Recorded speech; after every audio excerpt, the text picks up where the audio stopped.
Assalamualaikum warahmatullahi wabarakatuh. Salam budaya, rahayu, waras. Sedulur sekalian, selamat bertemu kembali dengan Kang Jinggo di channel YouTube Tonatan TV.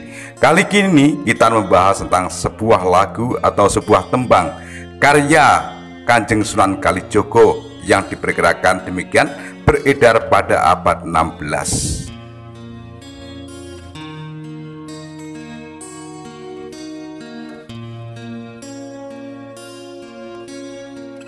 Sedulurku sekalian, kita tahu bahwa cara berdakwah para wali pada waktu itu juga melalui satu sarana, yakni seni dan budaya. Salah satu syair lagu yang sampai saat ini terkenal yang diperkirakan karya Kanjeng Sunan Kalijogo adalah lagu Lir Ilir.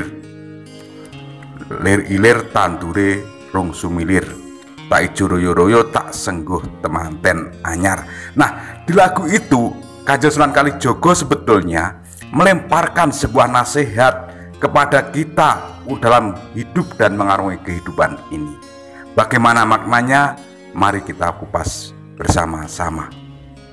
Dan jangan lupa sedulur, bila sedulur berkenan, berikanlah subscribe, like, dan juga komen atau absen kehadiran di kolom komentar. Sebab subscribe, komen, dan like adalah kerjaan yang mudah. Kerjaan yang mudah, tapi sangat bermanfaat bagi kami-kami ini. Ler ler iler tandure wosumiler kang ijo royo royo tak sengguh temanten anyar. Dalam lagu Lir Ilir tersebut memiliki makna bahwa kita sebagai umat manusia harus bangun, lir ilir, bangun dari keterpurukan. Kita harus bangun dari sifat malas yang ada dalam diri kita. Kanjeng Sunan Kalijogo dalam syair tersebut mengibaratkan diri manusia itu sebagai tanaman yang sedang bersemi, sehingga warnanya hijau royo-royo. Maka terserah diri kita tetap tidur sehingga kita bermalas-malasan dan mematikan diri kita dengan tidur, atau kita mau bangun untuk berjuang dan bangkit semangat untuk menggapai cita-cita ini.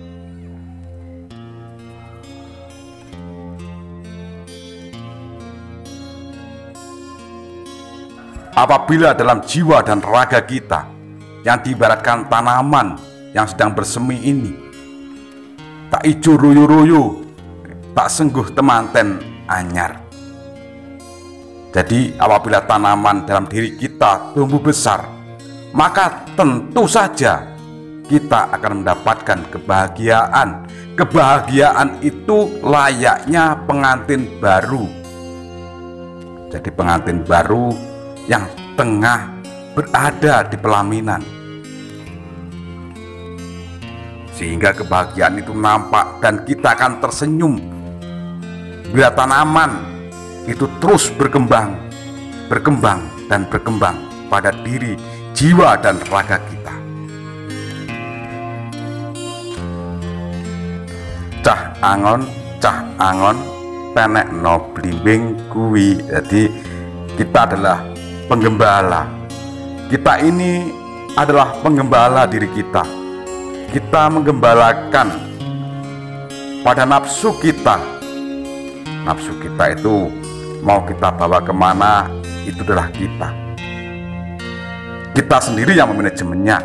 Misalnya, ataukah kita melihat orang yang cantik, tertarik, kita ingin melihat makanan itu tertarik, atau bagaimana kita mau berbuat, itu adalah kehendak kita.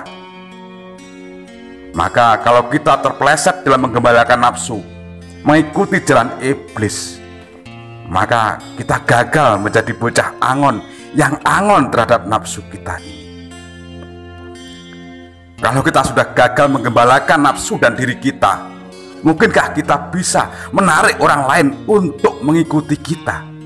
Padahal kita semua memiliki sifat, memiliki pribadi yang mampu membawa orang berbuat kepada jalan kebenaran.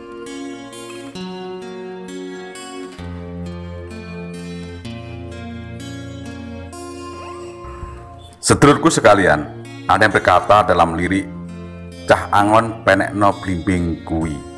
Blimbing ini adalah buahnya berbentuk segi lima. Segi lima tersebut disimbolkan sebagai rukun Islam.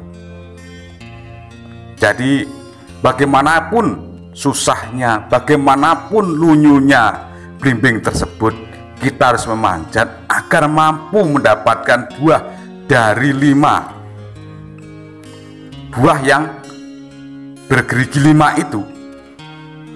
Jadi bukan bunganya loh ya, tapi buahnya. Jadi yang kita ambil nanti dalam manjat pohon blimbing ini adalah buahnya, blimbingnya yang bergerigi 5, yakni rukun Islamnya mampu kita kerjakan. Ini tugas kita sebagai cah angon yang menggembalakan diri kita, menggembalakan nafsu kita, agar kita bisa menyempurnakan diri untuk melaksanakan rukun Islam yang 5 ini.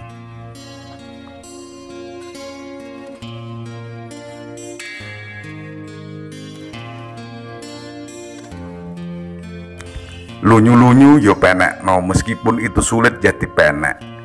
Untuk apa?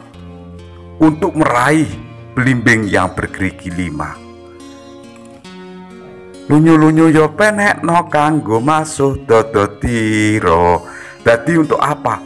Untuk membasuh pakaian kita, pakaian iman, pakaian takwa ini, agar kita tetap dekat dan mendekatkan diri selalu kepada jalan kebaikan, jalan yang diridhoi oleh Tuhan yang Maha Kuasa, jalan yang saling penuh dengan kerahmatan bagi alam semesta ini.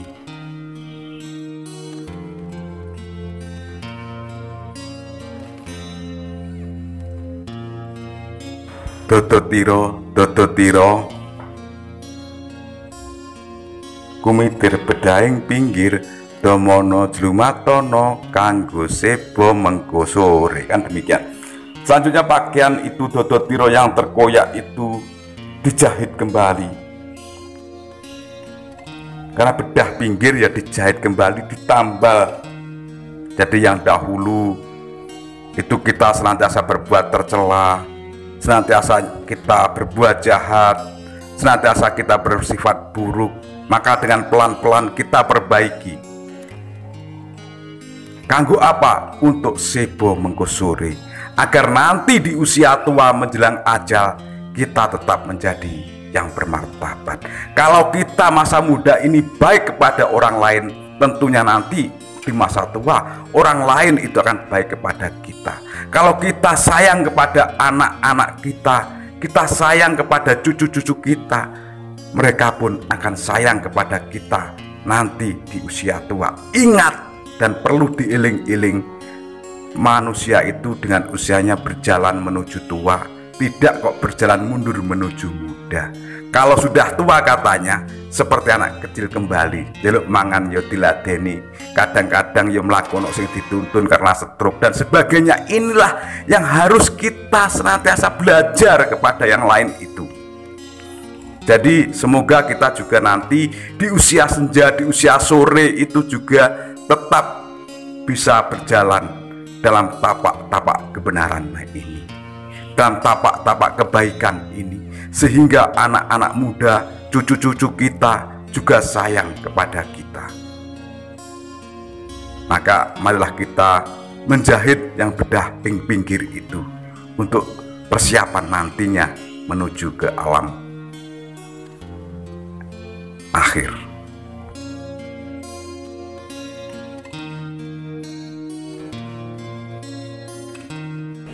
mumpung padang rembulane, mumpung jembar kalangane. Mumpung saat ini kita masih muda, mumpung saat ini kita masih hidup, mumpung rembulan mampu kita pandang, mumpung rembulan dengan penuh mampu kita lihat, maka marilah kita memperbaiki, selalu memperbaiki pada sifat-sifat kita, ketercelaan kita. Kenapa? Karena dengan demikian, mumpung rembulan masih padang menyinari jagat ini, kita semoga masih diberi kesempatan untuk memohon ampun kepadanya, untuk berbuat yang baik bagi siapa saja. Sedulurku sekalian, demikian dulu rupanya apa yang bisa saya sampaikan. Ada kurang lebihnya saya mohon maaf yang sebesar-besarnya. Akhirnya teriring satu ungkapan, ono rino ono opo, ono awan ono pangan, salam budaya, rahayu waras. Wassalamualaikum warahmatullahi wabarakatuh.